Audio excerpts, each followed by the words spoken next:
நீங்கள் உங்கள் லைஃப்பில் பல ஹண்டட் ஹவுஸ் கதைகளை கேள்விப்பட்டிருப்பீங்க. ஆனால் இந்த ஹண்டட் ஹவுஸ் பற்றி கேள்விப்பட்டிருப்பீங்களா? வெளியே பார்க்குறதுக்கு நீங்கள் யோசிப்பீங்க, இது ஒரு ஹண்டட் ஹவுஸான்னு. ஆனால் இந்த வீட்டு உள்ள பல இல்லை, நிறையவே அமானுஷ்யங்கள் நடந்திருக்கு.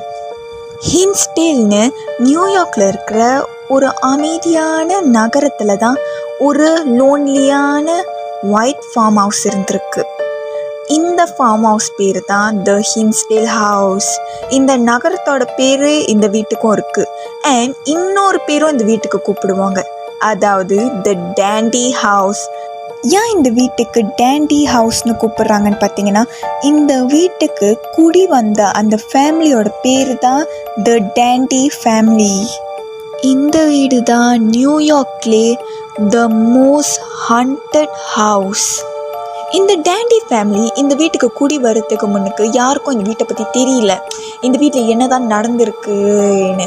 ஆனால் 1970 எப்போ இந்த டேண்டி ஃபேமிலி இந்த வீட்டு உள்ள குடி வந்தாங்களோ அந்த நாள்லேருந்தே அமானுஷ்ய விஷயங்கள் நடக்க ஆரம்பிச்சிருக்கு.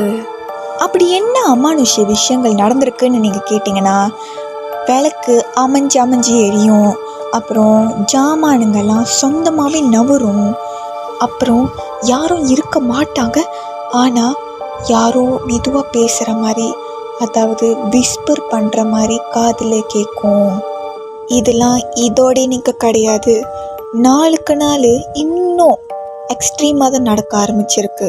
இந்த ஃபேமிலி ஒரு ஃபுல் பாடியான ஒரு உருவத்தை பார்த்துருக்காங்க, ஷேடோ ஃபிகர்ஸை பார்த்துருக்காங்க. அண்ட் ஏதோ அவங்க வீட்டை சுற்றி நீங்கள் பார்த்தீங்கன்னா தெரியும், ஒரே காடாக இருக்கும். அந்த காட்டுலேருந்து ஏதோ ஒரு மந்திரத்தை சொல்கிற மாதிரி உங்களுக்கு கேட்டிருக்கு.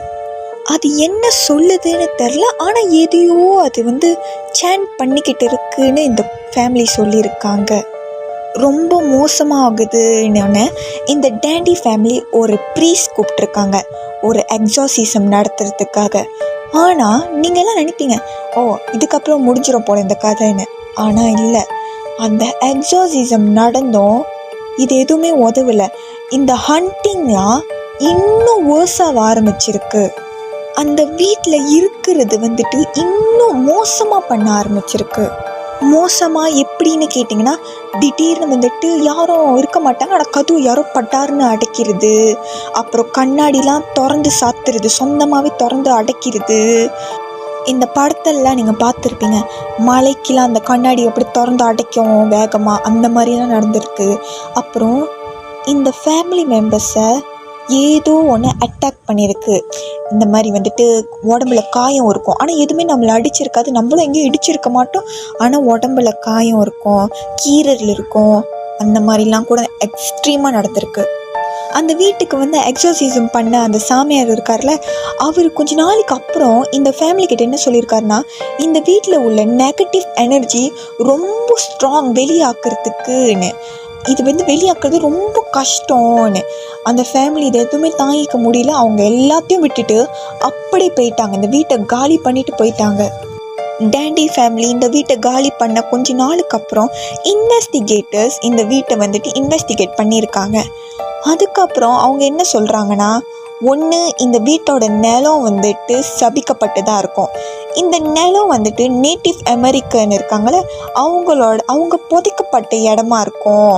அண்ட் இந்த வீட்டு பக்கத்தில் உள்ள அந்த காடுலாம் இருக்குல்ல, அங்கே நிறைய ரிச்சுவல் பண்ணியிருக்க நிறைய வாய்ப்பு இருக்குன்னு ஒரு சில பேரநார்மல் எக்ஸ்பர்ட்ஸ் அண்ட் இந்த கோஸ்ட் ஹண்டர் இந்த வீட்டை பார்த்ததுக்கப்புறம் இவங்கெல்லாம் என்ன சொல்கிறாங்கன்னா, இந்த வீடு அந்த ஸ்பிரிட்ஸோட போர்ட்டலாக இருக்கலாம். ஸோ இந்த வீடை சுற்றி உள்ள நிலத்துலையும் அதுங்க ஈஸியாக நடமாடலாம். அதனால தான் இந்த வீட்டில் உள்ள அந்த நெகட்டிவ் எனர்ஜி இந்த வீடும் அண்ட் இந்த வீட்டோட நிலத்தையும் விட்டுட்டு போகிறதுக்கு ரொம்ப கஷ்டம்னு சொல்கிறதோட முடியாது. ஓகே, இப்போ எல்லாம் என்ன யோசிப்பீங்கன்னு எனக்கு நல்லா தெரியுது. இந்த ஹின்ஸ்டேல் ஹவுஸ் ஸ்டில் இருக்கா, இல்லை இந்த வீடு இடித்து தள்ளிட்டாங்களான்னு? இந்த ஹின்ஸ்டேல் ஹவுஸ் ஸ்டில் இருக்குது. அண்ட் இந்த வீட்டில் நீங்கள் பேரநார்மல் ஆக்டிவிட்டி செய்யலாம், இல்லை சும்மா இந்த வீட்டை சுற்றி கூட நீங்கள் பார்க்கலாம். நைட்டு கூட நீங்கள் இன்வெஸ்டிகேஷன் செய்யலாம் இந்த வீடு. ஏன்னா இந்த வீடு வந்து 24 hours ஓப்பன். அண்ட் இந்த வீட்டுக்கு வந்த விசிட்டர்ஸ்லாம் என்ன சொல்லியிருக்காங்கன்னா, சடன் சில் இருக்கும் அவங்களுக்கு, பின்னாடி ஏதோ ஊதுற மாதிரி இருக்கும், அண்ட் ஏதோ ஒரு ரூம்லேருந்து கதவு தட்டுற சத்தம் கேட்கும் அவங்களுக்கு, அண்ட் மேலே உள்ள ஜன்னல்லேருந்து ஏதோ ஒரு உருவம் எட்டி பார்த்துருக்கு. கடைசியாக ஒன்று சொல்கிறேன், இந்த வீட்டுக்கு நீங்கள் பேரனாமல் ஆக்டிவிட்டி பண்ண போகிறீங்களோ இல்லை சும்மா சுற்றி பார்க்க போவோன்னு போகிறீங்களோ, உங்களுக்கு மேலே ஏதாவது நடக்கிற மாதிரி சத்தம் கேட்டுச்சுன்னா தயவு செய்து போய் என்னன்னு பார்க்காதீங்க. சொல்ல வேண்டியது சொல்லிட்டேன், மற்றபடி உங்கள் இஷ்டம். இந்த வீட்டை பேஸ் பண்ணி ஒரு படமே எடுத்திருக்காங்க. ஸோ உங்களுக்கு இந்த வீட்டை பற்றி இன்னும் தெரியணும்னா நீங்கள் இந்த படத்தை பார்த்து தெரிஞ்சுக்கோங்க. அவ்வளோதான் இந்த வீடியோ. உங்களை அடுத்த வீடியோவில் நான் சந்திக்கிறேன். Take care. பாய் பாய்.